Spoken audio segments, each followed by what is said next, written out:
आइए आज सुनते हैं बंकिम चंद्र चटर्जी का एक लघु उपन्यास कपाल कुंडला। इसे कई एपिसोड में प्रस्तुत करूंगी। तो आज है पहला एपिसोड सागर संगम में। लगभग 250 वर्ष पूर्व माघ मास में एक दिन रात के अंतिम प्रहर में यात्रियों की एक नाव गंगा सागर से वापस हो रही थी। पुर्तगाली और अन्यान्य 9 दस्युओं के कारण उस समय ऐसी प्रथा थी कि यात्री लोग गोल बांधकर नाव द्वारा यात्रा करते थे, किंतु इस नौका के आरोही संगियों से रहित थे। उसका प्रधान कारण यह था कि पिछली रात को घोर बादलों के साथ तूफान आया था। नाविक दिग्भ्रमित होने के कारण अपने दल से दूर विपथ में आ पड़े थे। इस समय कौन कहाँ था इसका कोई पता न था। नाव के यात्रियों में बहुत सारे तो सो रहे थे, एक वृद्ध और एक युवक केवल जाग रहे थे। वृद्ध युवक के साथ बातें कर रहा था। थोड़ी देर तक बातें करने के बाद वृद्ध ने मल्लाहों से पूछा, माझी आज कितनी दूर तक राह तय कर सकोगे? माझी ने इधर उधर बहकावा देकर उत्तर दिया, कह नहीं सकते। वृद्ध नाराज होकर नाविक का तिरस्कार करने लगा। इस पर युवक ने कहा, महाशय, जो भगवान के हाथ की बात है उसे पंडित विद्वान तो बता ही नहीं सकते। यह बेचारा मूर्ख कैसे बता सकता है? आप नाहक उद्विग्न न हो। वृद्ध ने उत्तेजित होकर जवाब दिया, उद्विग्न न हो? क्या कहते हो?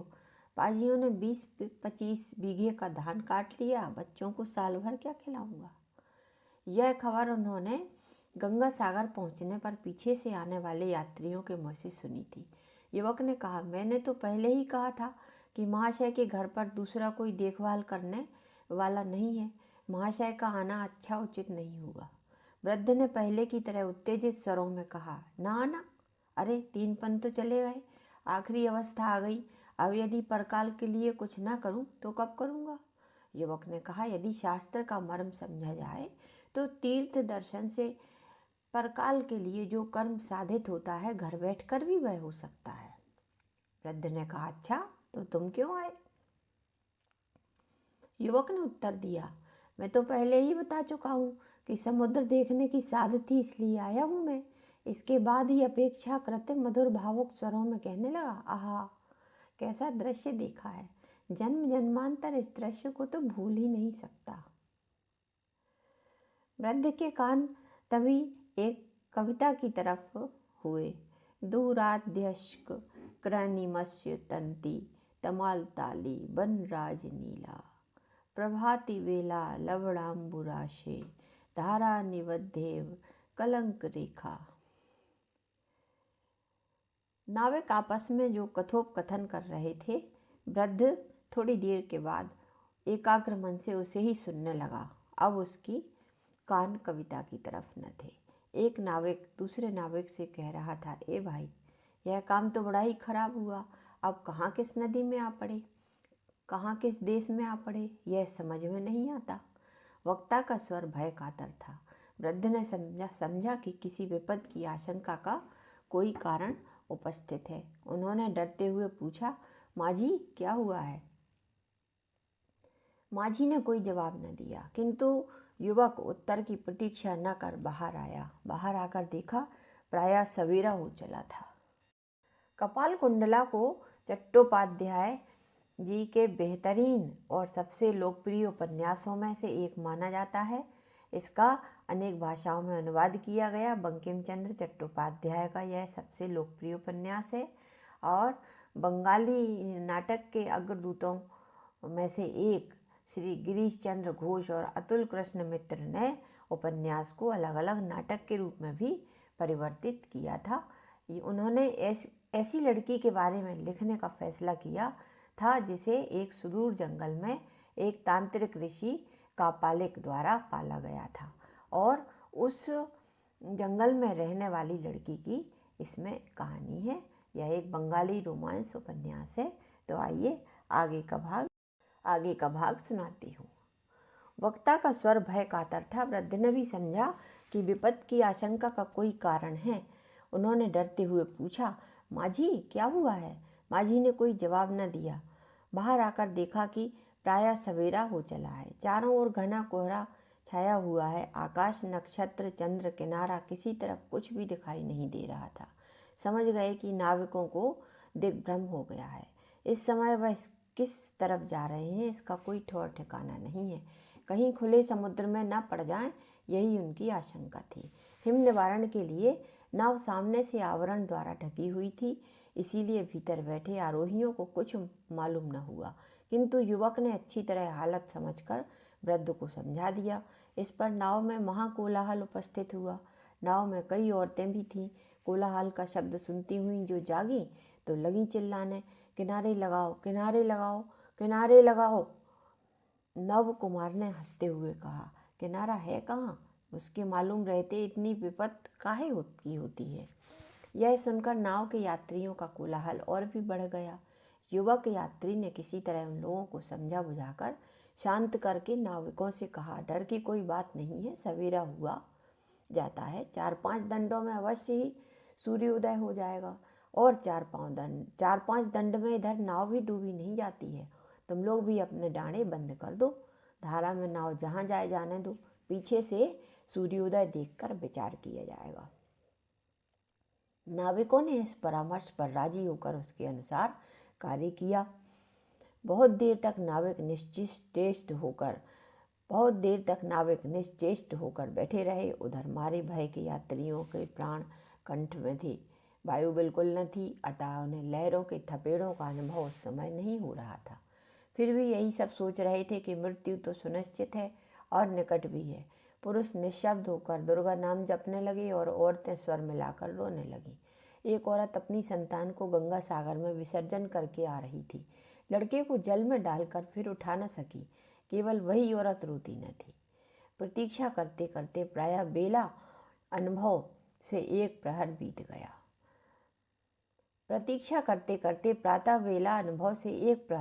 बीत गया। ऐसे ही समय मल्लाहों ने दरिया के 5 पीरों का नाम लेकर एकाएक कोलाहल मचाना शुरू कर दिया। सब लोगों ने पूछा, क्या हुआ, क्या हुआ, क्या हुआ माझी, क्या हुआ? मल्लाह उसी तरह कोलाहल करते हुए कहने लगे, सूर्य भगवान निकले, सूर्य भगवान निकले, लगाओ डांडा, लगाओ डांडा। नाव के सभी यात्री उत्सुकता पूर्वक बाहर निकलकर देखने लगे कि क्या हालत है, हम कहाँ हैं। देखा कि सूर्य का प्रकाश अचानक से आ गया है। कोहरे और अंधकार से सारा दिक्मंडल एकदम साफ हो गया है। करीब 1 प्रहर दिन बीत गया था। जहाँ इस समय नौका है वह वास्तविक समुद्र नहीं है, नदी का मुहाना मात्र है। किंतु नदी का वहाँ जैसा विस्तार है वैसा विस्तार और कहीं भी नहीं है। नदी का एक किनारा तो नाव से बहुत ही समीप है, यहाँ तक कि कोई 50 हाथ दूर होगा, लेकिन नदी का दूसरा किनारा दिखाई ही नहीं दे रहा था और दूसरी तरफ जिधर तक भी नजर जाती थी अनंत जल राशि थी। चंचल रवि रश्मिमाला प्रदीप्त होकर आकाश प्रांत में ही विलीन हो गई थी। समीप का जल सचराचर में मटमैला नदी तल की तरह है और दूर का जल नीलप्रभ है। आरोहियों ने निश्चित सिद्धांत कर लिया है कि वे लोग महासमुद्र में आ पड़े हैं। फिर भी सौभाग्य यही है कि किनारा निकट है और डर की कोई बात नहीं है। सूर्य की तरफ देखकर दिशा का निरूपण किया जा रहा था। सामने जो वे किनारा देख रहे थे वह सहज ही समुद्र का पश्चिमी तट निरूपित हुआ। किनारे और नाव से थोड़ी ही दूर पर एक नदी का मुँह मंदगामी जल के प्रवाह की तरह आकर पड़ रहा था। संगम स्थल के दाहिने बाजू बृहद बालुका राशि पर बक आदि पक्षी अगणित संख्या में क्रीड़ा कर रहे थे। इस नदी ने आजकल रसूलपुर की नदी का नाम धारण कर लिया है। अगला खंड है किनारे पर। आरोहियों की स्फूर्ति व्यंजक बातें समाप्त होने पर नाविकों ने प्रस्ताव किया कि ज्वार में अभी थोड़ा और विलंब है, अतः इस अवसर में यात्री लोग सामने की रेती पर अपने आहार आदि का आयोजन करें। इसके बाद ही ज्वार आते ही स्वदेश की तरफ यात्रा करनी होगी। आरोहियों ने यह सलाह मान ली। इस पर मल्लाहों के नाव को किनारे लगाने पर आरोहीगण किनारे उतरकर स्नानादि प्रातः कृत्य पूरा करने लगे। स्नानादि के बाद रसोई बनाना एक दूसरी विपत्ति साबित हुई। नाव पर खाना बनाने के लिए आग जलाने की लकड़ी न थी। बाघ आदि हिंस्र जंतुओं के भय से ऊपर जाकर लकड़ी काट लाने को कोई तैयार न हुआ। अंत में सबका उपवास होने का उपक्रम होने समय देखकर वृद्ध ने युवक से कहा, बेटा नवकुमार, अगर तुम इसका कोई उपाय न करोगे तो हम सब भूखों मर जाएंगे। नवकुमार ने कुछ देर तक चिंता करने के बाद कहा, अच्छा जाता हूँ, कुदाल दे दो और दाव लेकर एक आदमी मेरे साथ चले। लेकिन कोई भी नवकुमार के साथ जाने को तैयार न हुआ। अच्छा, खाने के समय समझूंगा, यह कहकर नवकुमार अकेले कमर कसकर कुठार हस्त होकर लकड़ी लाने को चल पड़ा।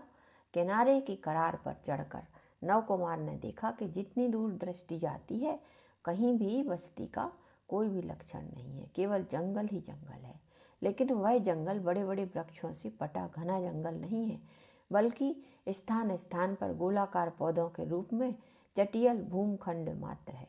नवकुमार ने उसमें जलाने लायक लकड़ी नहीं पाई, अतः उपयुक्त वृक्ष की खोज में उन्हें नदी तट से काफ़ी दूर जाना पड़ा। अंत में लकड़ी काटने लायक एक वृक्ष से उन्होंने लकड़ी काटना शुरू किया। लकड़ी काट चुकने पर उसे उठाकर ले आना एक दूसरी समस्या आ खड़ी हुई। नवकुमार कोई दरिद्र की संतान न थे कि उन्हें इसका अभ्यास होता। आने के समय उन्हें इस समस्या का अनुभव ही न हुआ, अन्यथा जिस किसी को साथ ले ही आते। अब लकड़ी का ढोना उनके लिए एक विषम कार्य हो गया। जो भी हो, काम में प्रवृत्त हो जाने पर सहज ही उससे हताश हो जाना नवकुमार जानते न थे। इस कारण किसी तरह कष्ट सहते हुए लकड़ी ढोकर नवकुमार लाने ही लगे। कुछ दूर बोझ लेकर चलने पर थक कर वह सुस्ताने लगते, फिर ढोते, फिर विश्राम करते थे। इसी तरह वे वापस होने लगे। इस तरह नवकुमार के लौटने में काफ़ी विलम्ब होने लगा। इधर उनके साथी उनके आने में विलम्ब होते देख उद्विग्न होने लगे। उन्हें यह आशंका होने लगी कि शायद नवकुमार को बाघ ने खा तो नहीं डाला। संभाव्य काल व्यतीत होने पर उन लोगों के हृदय में यही सिद्धांत जमने लगा। फिर भी किसी में यह साहस न हुआ कि किनारे के ऊपर चढ़कर कुछ दूर तक जाकर पता लगाएं। नौकारोही यात्री इस तरह की कल्पना कर ही रहे थे कि भैरव रव से कल्लोल करता जल बढ़ने लगा। मल्लाह समझ गए कि ज्वार आ गया है। मल्लाह यह भी जानते थे कि इस विशेष अवसर पर तटवर्ती नावें जिस प्रकार जल के थपेड़ों से जमीन पर पटकनी खाकर चूर चूर हो जाती हैं, इसीलिए यह लोग बहुत शीघ्रता से के साथ नाव खोलकर नदी के बीच धार में जाने का उपक्रम करने लगे। नाव के खुलते न खुलते सामने की रेतीली भूमि जलमग्न हो गई। यात्रीगण व्यस्त होकर केवल स्वयं नौका पर सवार ही हो सके। तट पर रखा हुआ आहार बनाने का सारा सामान उठाने का उन्हें मौका ही न मिला। जल का वेग नाव को रसूलपुर की नदी के बीच खींचे ले जा रहा था। लौटने में विलम्ब और बहुत तकलीफ उठानी पड़ेगी, इस ख्याल से यात्री प्राणपण से उससे बाहर निकल आने की चेष्टा करने लगे। यहाँ तक कि उन मल्लाहों के माथे पर मेहनत के कारण पसीने की बूंदें झलकने लगी। इस मेहनत के फलस्वरूप नाव नदी के बाहर तो अवश्य आ गई, किंतु ज्वार के प्रबल वेग के कारण एक क्षण के लिए भी रुक न सकी और तीर की तरह उत्तर की तरफ आगे बढ़ी। यानी बहुत मेहनत करके भी वे नाव को रोक न सके और नाव फिर वापस न आ सकी। जब जल का वेग अपेक्षाकृत मंद हुआ तो उस समय नाव रसूलपुर के मुहाने से काफ़ी दूर आगे बढ़ गई थी। अब इस मीमांसा की आवश्यकता हुई कि नवकुमार के लिए नाव फिर लौटाई जाए या नहीं। यह कह देना भी आवश्यक है कि नवकुमार के साथ सहयात्री उनके पड़ोसी मात्र थे, कोई आत्मीय न था। उन लोगों ने विचार कर देखा, अब लौटना फिर एक भाटे का काम है। इसके बाद ही रात हो जाएगी, रात को नाव चलाई नहीं जा सकती, अतः फिर दूसरे दिन के ज्वार के लिए रुकना पड़ेगा। तब तक उन लोगों को अनाहार रहना पड़ता। 2 दिनों के उपवास से लोगों के प्राण कंठगत हो जाएंगे। विशेषतः यात्री किसी भी तरह लौटने के लिए तैयार नहीं है। वे किसी की आज्ञा के बाध्य भी नहीं थे। उन सबका कहना था कि नवकुमार की हत्या बाघ द्वारा हो गई है, यही संभव है, फिर इतना क्लेश क्यों उठाया जाए। इस तरह विवेचन कर नवकुमार को छोड़ देश लौट चलना ही उचित समझा गया। इस प्रकार इस भीषण जंगल में समुद्र के किनारे वनवास के लिए नवकुमार छोड़ दिए गए। यह सुनकर यदि कोई प्रतिज्ञा करे कि किसी के भी उपवास निवारण के लिए कोई भी कभी लकड़ी एकत्रित करने न जाएगा तो वह पामर है, यात्रीगण की तरह ही पामर। आत्मोपकारी को वनवास में विसर्जन कर देने की जिनकी प्रवृत्ति है वे तो चिरकाल तक इसी प्रकार आत्मोपकारी को विसर्जन करते ही रहेंगे, किंतु ये लोग कितनी ही बार वनवासी क्यों न बनाते रहें, दूसरे के लिए लकड़ी एकत्रित कर देने की जिसकी प्रकृति है वह तो बारंबार ही इसी प्रकार आत्मोपकार करता रहेगा। तुम अधम हो, केवल इसीलिए हम अधम नहीं हो सकते हैं।